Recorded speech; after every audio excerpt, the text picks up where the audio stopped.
Well, We're live. It says live. So we're live. it's been a while. I haven't done this in a while. Hi, how's it going? Well, happy Valentine's Day, everybody. Yeah, happy Valentine's Day.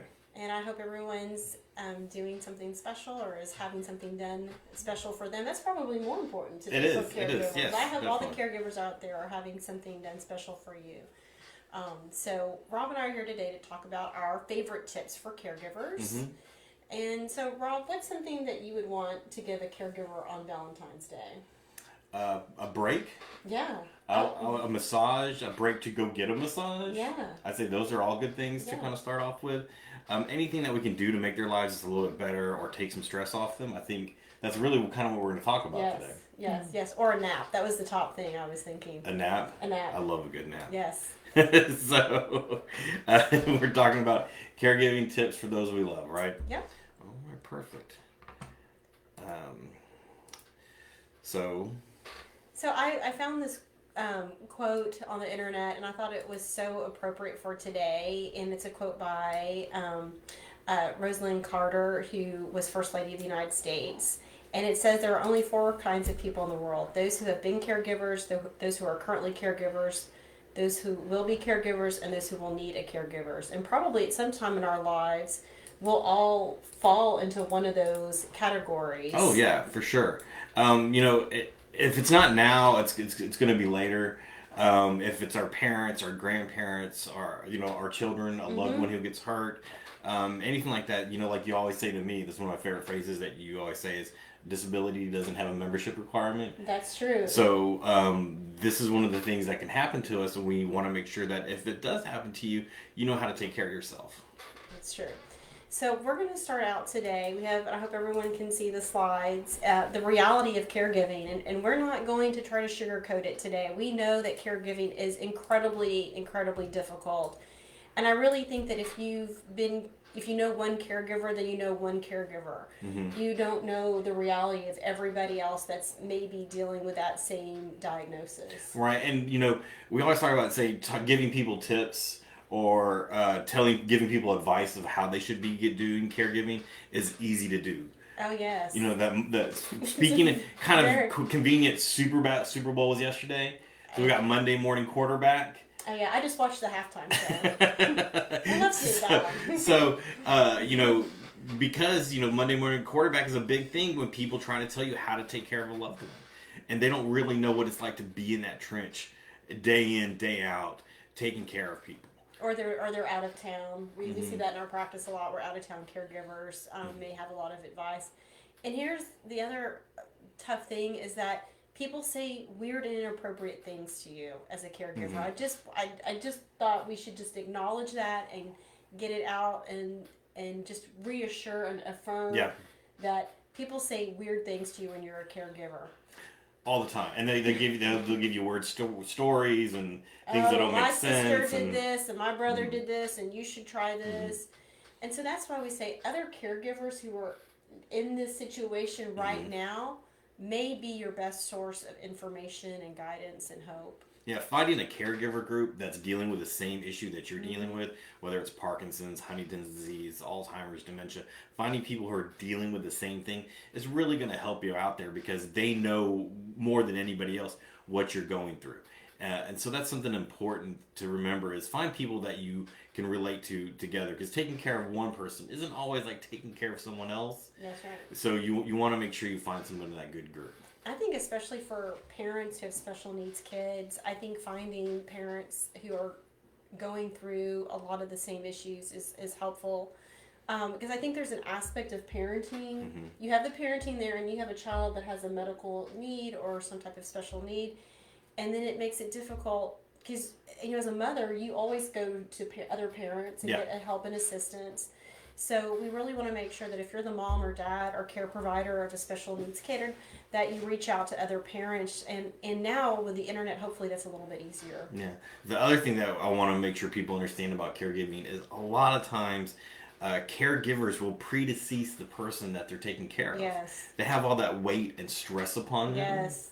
That it really, advances the aging and makes, you're not taking care of your own health concerns. Mm-hmm. So there are a lot of things we need to look at and taking care of the caregiver too. That's right, absolutely, because we want to make sure that caregiver's taken care of first, that they have everything that they need. So hopefully we'll be able to give you some more information today. So of course that also goes up to the business of you, how to take care of yourself. Yeah, so. I see this in our practice a lot with all families, whether they're taking care of a child and the mom has left the workforce to stay home with that medically fragile child during her peak working years, or she's staying home to take care of a loved one. And then all the focus becomes on that person that she's taking care of, or if it's the father, he's taking care of. And they don't plan for their own future. Yeah, and looking for assistance, no matter where you can get it, is important. And that's one of the things that we do here at our office a lot, is coming up with creative ways, whether it's the traditional Medicaid, veterans benefits, or even finding those outreach groups like we talked about. That's, those are important. We need to find all the resources that we can. Right, because we want to be able to help families be able to pay for care for their loved ones at home, and sometimes we will look to public benefit programs so that maybe mom can go back to work. Yeah. Or maybe she can go back to work half-time or part-time, or do something that's flexible hours. Yeah. Because at some time maybe that child will grow up, they'll transition out of the home, and then we want mom to be able to go and do something that she is able to have a fulfilled life. And it's sometimes it's that fulfilled life, but also it's a little break. Yes. As weird as, say, going to work or having a part-time job is a break, for a lot of times for these caregivers, being out of that house, out of that situation, even if they're working somewhere else, is a nice break for them. Absolutely. As a mother myself, I can tell you when my children were babies, I was like happy to hand them off to the daycare and get myself a cup of coffee and roll into the office. So we also want to make sure that our caregivers are maintaining their health. We see that a lot too, where they will caregive themselves into illness and sickness. Yeah, because their focus is on the person they're taking care of, not themselves, and so they'll miss those annual physicals, those cleanings, all the important things that we do as individuals is take care of ourselves. They put that on the back burner, so we need to make sure they get those respite hours so they can do that also.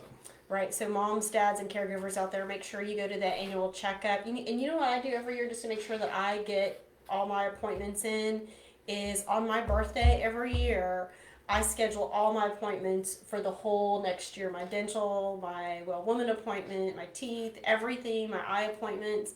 And so that way I know I have it all booked up, and I just save that one day. Because I think your birthday is the one day that's for you, even if you do spend it making medical appointments. Your birthday must be just a wonderful day. It's just a wonderful day. Because you're reviewing your estate planning documents and you're sending all your I do my estate planning documents at the end of the year. Okay. We know how to party at the Lesher house. It's wild and crazy times. All right, so another thing that's big about caregivers is getting that exercise, getting out, taking time for yourself, and I think really it's the big stress reliever, right? Yes, and I think you have to do something you enjoy. Like, I hate running. Like, I will only run if someone is chasing me. But I love yoga, and I love Pilates, and I love to go walking. So I think you can't do something that, your friend says, I've joined this gym, and you don't like to go to a gym. I think you absolutely have to do something that you like have a good time doing. Yeah. I take the dog for a walk. I find that's my favorite thing to do for stress relief. It gets both of us out of the house, and both of us behave a little better once after our walk is done. I love taking my dog for a walk too. And it's surprising like how many calories you can burn when you're walking. They have all these fun things you can do where you can put your phone and listen to music. I just like to walk my dog. But, I like a good podcast while I walk the dog. You want a podcast? Yeah, listen to some podcasts while I walk the dog. That's a great idea. It will reduce stress. It will help you maintain your weight, blood pressure, all these things that are important to keep a track on. And I know you're probably caregivers. I know you're out there watching this, and you're taking care and you're tracking your loved one's blood pressure. You're tracking their diet, all that kind of stuff. Go ahead and make a tab for yourself. Go ahead and put it in there. Do both of them at the same time, so you can make sure you're taking care of yourself also. And that's a good idea, because I think a lot of our parents, especially the parents of special needs kids, they have the notebook. Mm-hmm. I know a lot of people have the notebook, and it's tabbed and organized, and it's so beautiful. Add a few tabs in there for yourself. Yeah, go ahead and put your own section in there. I think that's a great idea. So also with that is our healthy diet. Oh, right? this is where I'm the worst. Because like when I'm upset, I will comfort my feelings with M&Ms. M&Ms make me feel better. Yeah, for me, it's and a lot of times, the caregivers feel so stressed that they don't have any time. Yeah. And so because that's happening, they go for fast food or for easy things. Of course. Or they're on a limited budget. Mm-hmm. Fast food's also cheaper. Yes. So you have all these things that come in that make it a lot harder to eat very healthy. I think you and I can both attest, like, eating healthy Mm-hmm. is super, super hard. So I don't think every day has to be like the perfect eating healthy day. So I think, if you just start out with just, maybe you walk to your car a little bit longer, Mm-hmm. you park a little bit farther away, and maybe you have water instead Mm-hmm. of Coke. I would say take it small. I mean, neither of us are nutritionists. Yeah. But any small step is good. That's right. Even if it's something like you say, okay, I'm gonna make sure 80% of my meals are healthy, and the other 20% I'm not gonna worry about. Yes. And be kind to yourself. If you mess up, you mess up. It's no big deal. You have enough stress. We don't need to go ahead and like give yourself your own stress if you accidentally, get a hamburger. You just have a bad week, and you just need to eat Chick-fil-A every night. Mm-hmm. We get it. We get it. Very good. Chick-fil-A every night. My people at my house will eat Chick-fil-A every day. So we have a few little bullet points up here about fun things to do. Mm-hmm. I think one of my favorite ones that's up here is ask for specific help and time if available. Mm-hmm. Because I think when you're the caregiver of a family, I think you may have people in your extended family or friends that want to help you, but Mm-hmm. they don't really know what to help. And I think people are really genuine when they say, let me know if I can do anything. Yeah. But they don't really know what to do. Right. So you have to help them. Give them that clue. Say, oh, hey, I'd like to go grocery shopping by myself today. Yes. Or I would like for you to come over for 2 hours when I have this appointment. Anything that you can be specifically add to that. Right. To let them know what you can help out with. Because, people on the outside aren't going to have any idea what your schedule is. And they're not going to know your schedule, and they're also not going to know the reality of what you're living in. Mm-hmm. They are not going to be able to understand that they're just not going to be able to do that. Mm-hmm. But what we can do is help those people around us while we're caregiving. Right. And that really goes into your scheduling at a specific time. Yes. Because if you live and die by the calendar like we do, yes, I have been accused of that.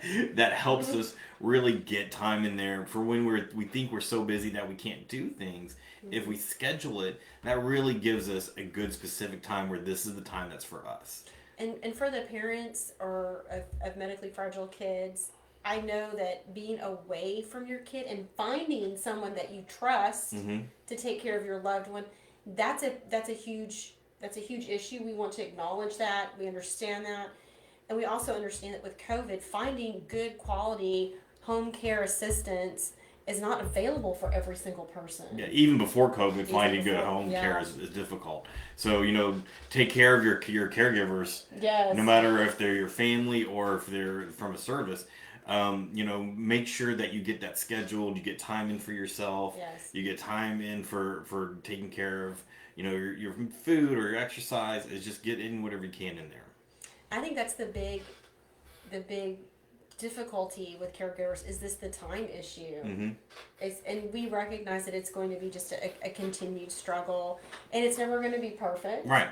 But we just want to give you maybe a little encouragement to go out and ask your friends and families and people from your neighborhood or church that have offered to help. Say, you know what, I'd like to leave for just maybe even 30 minutes on Saturday. Yeah. Or, when you talk about scheduling and then doing an activity that you enjoy, Mm-hmm. Join like a league. Join Mm-hmm. like, I know you made fun of this, but the kickball league is really good.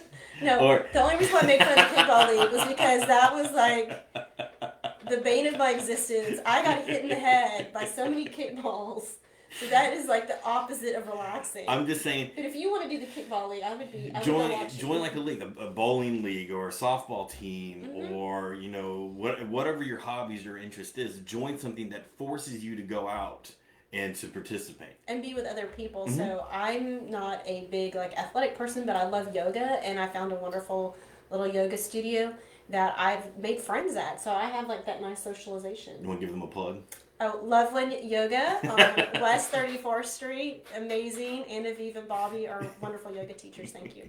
So find what makes you happy, reduces your stress, Yes. and then you're going to be able to caregive longer And better. Yes. Because it's a marathon, not a race. It is definitely a marathon. So the other thing we have to talk about is mental health, and what demand that puts it on the caregivers. It's stressful. They often, aren't getting the doctor's appointments, which means they're not getting medication. Some therapy is also, or groups. I think one-on-one therapy, group therapy. I think therapy for everybody, whether you're a caregiver or not, and medication. So is always good. I've read studies that show that people that are caregivers have some of the same levels of PTSD as individuals that came back from war. So really acknowledge how stressful caregiving is. Don't diminish that. Don't diminish that reality. And go out and get some really good mental health. A lot of therapists are working by Zoom now, so that definitely cuts out the travel time to a therapist. And a lot of them will also be working with a psychiatrist or other doctor that can help prescribe the medications if that's not within their professional licensing. Yeah. I know for a long time, mental health had a stigma. Yeah. But everybody has emotions. Therapy doesn't mean you're broken. Therapy just teaches you how to work through your emotions, how to deal with them, how to recognize them, and how to move forward in a healthy way. So that's something that's important to remember when we're talking about therapy. Absolutely. So, also maybe go outside of the connected world, stay outside. Yes, and I think as much as we've been behind our computers these last 2 years with COVID, I think going outside is helpful. And everyone has to assess their comfort level, especially if you have a medically fragile loved one in your life. But I think just going to a park and maybe chatting with somebody who's 6 to 8 feet away from you, maybe. Yeah. And also expanding your social circle. Yes. Finding people out there that maybe you can talk to, because it's good to have your one group you talk to about caregiving and who knows your struggles. Yes. But you also need that other group that helps you not talk about it. Oh, I think that's a great point, too. Because you don't want to just talk about whatever sometimes you just want to be you and, talk about the weather, talk about the Astros. Yes, you still have agency. You're still your own person. Yes. Go ahead. Get some time there where you're not discussing what you're dealing with all the time, that you can take a break from having that always weigh on your mind. And, talk about, your model trains or model trains. your model trains or your Lego collection or whatever you like that's out there, Absolutely. Really we're trying to keep it short today. We don't want to hog everybody's Valentine's Day up to talking about such a serious subject, but we wanted to make sure that everybody's getting taken care of. And we also want to say how much we love you caregivers. We appreciate and acknowledge the hard work you do to take care of your family members and your loved ones. So we hope that you caregivers have a great Valentine's Day. Yes, have a great Valentine's Day. Take some time for yourself. Yes. Schedule that. Go find your club meeting. Yes. Eat some healthy food. Or not some healthy foods. Yeah, whatever you want. Chocolate. Do you? All right, thanks guys. We appreciate it. Bye.